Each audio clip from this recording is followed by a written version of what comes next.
السلام علیکم دوستوں، آج کی اس ویڈیو میں ہم بات کریں گے برطانوی وزیر اعظم ٹونی بلیئر کی سالی لورنس بوتھ کی زندگی کے بارے میں کہ انہوں نے اسلام کیسے قبول کیا۔ اپنے اسلام قبول کرنے کے سلسلے میں 43 سالہ لورنس بوتھ کا کہنا ہے کہ میں اسلام مسلمانوں کی محبت اور دوستی میں قبول نہیں کی، بلکہ میں جب اسلام کے بارے میں سچائی جانی تو اسلام قبول کرنے کے لیے میں خود مجبور ہو گئی۔ لورنس بوتھ کا کہنا ہے کہ مسلمانوں کے درمیان رہ کر کافی عرصے تک کام کرتی رہی ہوں، اسی دوران نہ جانے کب میرا اللہ سے رابطہ قائم ہو گیا، یہ مجھے معلوم بھی نہیں۔ اسلام کی طرف جانے کا سفر میری زندگی کا بہت خوبصورت پل ہے جسے میں کبھی نہیں بھول سکتی۔ مجھے نہیں معلوم کہ میں کب اس راہ کی مسافر بنی، لیکن مجھ سے یہ سوال پوچھا گیا کہ ایک انگریزی صحافی 2 بچوں کی ماں نے مغربی میڈیا کے سب سے ناپسندیدہ مذہب کو کس طرح قبول کیا، تو میں نے کہا کہ ایک واقعہ پہلے سنیں جو ایران کی ایک مسجد میں میرے ساتھ پیش آیا، اور وہیں سے میرے دل کی دنیا بدل گئی اور میں نے اسلام اس وقت قبول کیا جب میں فلسطین اکیلی گئی تھی۔ میں برطانوی جریدے انتخابات کی کوریج کو پہنچی تھی، اور اس سفر سے پہلے مجھے کبھی کسی مسلمانوں یا عربوں کے ساتھ رہنے کا موقع نہیں ملا تھا۔ مغربی دنیا نے اسلام کو دہشت گرد کا مذہب بتا رکھا تھا، مگر جب میں نے دیکھا اور تجربہ کیا تو یہ بالکل ان کے کہنے کے مطابق غلط ثابت ہوا۔ میں فلسطین اس حال میں داخل ہوئی تھی کہ میرے جسم پر میرا کوٹ بھی نہیں تھا اور میں سردی سے تھر تھراتے ہوئے چلی جا رہی تھی کہ اچانک ایک بوڑھی فلسطینی خواتین نے میرا ہاتھ پکڑا اور عربی زبان میں کچھ بڑبڑاتے ہوئے بڑی تیزی کے ساتھ وہ مجھے اپنے گھر لے گئی۔ میرے ذہن میں پہلے تو یہ بات آئی کہ کیا میں بوڑھی عورت کے ہاتھوں اغوا ہو گئی ہوں۔ کچھ دیر تک میں خاموشی سے دیکھتی رہی تو وہ عورت اپنے بیٹی کے کمرے میں موجود کپڑوں کی الماری سے کچھ ڈھونڈتے ہوئے نظر آئی۔ پھر الماری سے اس بوڑھی عورت نے ایک کوٹ اور ایک حجاب اور ایک ٹوپی نکالی اور مجھے پہنا کر دوبارہ اسی گلی میں چھوڑ آئی، میرے سر پر محبت بھرا بوسہ دیا اور اپنے گھر چلی گئی۔ حیرت کی بات تو یہ ہے کہ اس واقعے کے دوران ہماری ایک بھی بات اس بوڑھی عورت سے نہیں ہوئی۔ یہ سخاوت اور انسانیت کی ایک زندہ مثال تھی جسے میں کبھی نہ بھول پاؤں گی۔ اس سفر کے بعد وہاں کئی مرتبہ جانے کا اتفاق ہوا۔ شروع میں میرا وہاں اپنے صحافی سلسلے میں جانا ہوا، مگر جیسے جیسے وقت گزرتا گیا اور میرے اس زندگی کے سفر میں تبدیلی آتی رہی اور میں نے فلسطینی عوام کے ساتھ، ان کے امدادی کام کرنے والی گروپ کے ساتھ مقبوضہ فلسطینی علاقوں میں آنا جانا شروع کر دیا۔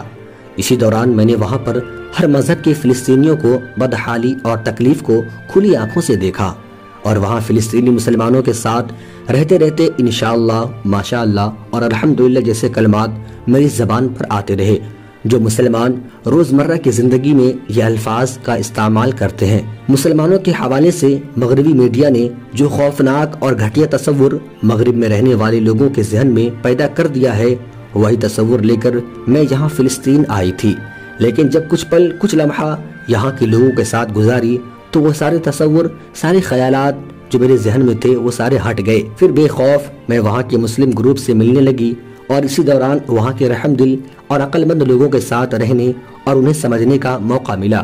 اسلام قبول کرنے کے بعد میں نے اسلام میں دیکھا کہ اسلام میں جو عزت اور وقار عورتوں کو دیا ہے وہ اور کسی مذہب نے نہیں دیا۔ اس کے برعکس یورپ میں خواتین اپنی خوبصورتی اور ظاہری چیزوں کو زیادہ سے زیادہ سنوارنے میں خوشی محسوس کرتی ہے، جبکہ مسلمان عورتیں ان تمام باتوں سے دور ہے جو اسلام کی خوبصورتی ہے۔ اور جب کبھی مجھے کسی پروگرام کو اٹینڈ کرنے کے لیے ٹی وی پر مدعو کیا جاتا تھا تو میں یہ دیکھ کر حیران ہو جاتی تھی کہ خواتین 15 منٹ کے پروگرام میں شامل ہونے سے پہلے گھنٹوں اپنے بالوں کو سنوارنے میں اور میک اپ پر ضائع کر دیتی تھی۔ کیا اس کا نام آزادی ہے؟ میں سوچتی ہوں کہ اس آزاد مغربی ماحول میں لڑکیوں اور خواتین کو کتنا احترام دیا جاتا ہے۔ جب مجھے لبنان جانے کا موقع ملا تو میں نے وہاں 4 دن یونیورسٹی کے طالب علم کے ساتھ گزاری جو سب کے سب حجاب پہنی ہوئی تھی اور جن کے سر کے بال تک نظر نہیں آ رہے تھے۔ وہ بہت خوبصورت دکھتی تھی اور قطعاً ایسی ڈرپوک یا بزدل نہیں لگ رہی تھی کہ کوئی زبردستی ان کے مرضی کے خلاف انہیں پکڑ کر شادی کرا دیتا ہو، جیسا کہ میرے ذہن میں تصور تھا۔ جو یہ خیالات مغرب کے اخباروں میں پڑھ کر مجھے ملا تھا، جتنا زیادہ وقت ان کے بیچ میں گزار رہی تھی اتنی ہی زیادہ تبدیلی مجھ میں آ رہی تھی۔ انہوں نے مجھ سے مسجد میں جانے کو کہا۔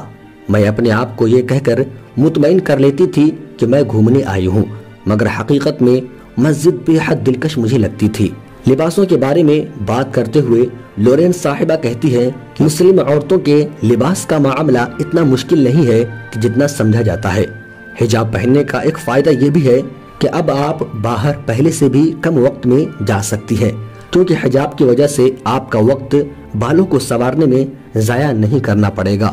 چند ہفتے قبل جب میں نے اپنے سر پر پہلی مرتبہ حجاب باندھا تو مجھے بہت شرم محسوس ہوئی تھی، لیکن ان دنوں سردی کا موسم تھا تو میرا حجاب پہننا کسی نے محسوس نہیں کیا، لیکن گرمی کے موسم میں حجاب پہن کر نکلنا میرے لیے ایک بڑا چیلنج تھا۔ اسلام قبول کرنے کے بعد مغربی میڈیا نے ہم پر بہت بہتان لگائے، الزام لگائے، مگر حقیقتاً ان کا مقصد میری ذات نہیں تھی بلکہ اسلام کا غلط تصور جو ان کے ذہنوں میں بھرا ہوا ہے۔ اپنے معاشرتی تعلقات کا ذکر کرتے ہوئے ان کا کہنا ہے، میں اس حوالے سے اپنے آپ کو خوش قسمت سمجھتی ہوں کہ میں نے اسلام قبول کر لیا۔ میرے اہم ترین رشتوں پر کسی طور بھی اس کا کوئی برا اثر نہیں پڑا۔ جہاں تک میری ماں کا تعلق ہے تو وہ میری خوشی میں خوش ہے۔ دوستوں، یہ تھی برطانیہ کی اس خاتون کی اسلام قبول کرنے کی کہانی۔ آخر میں اللہ سے ہم سب مل کر دعا کرتے ہیں کہ اللہ مرتے دم تک اس خاتون کو ایمان پر قائم رکھے اور ان کی زندگی آسان فرمائے اور جنت میں اعلیٰ سے اعلیٰ مقام عطا فرمائے، اور بھی ایسے لوگوں کو اللہ ہدایت نصیب عطا فرمائے، آمین۔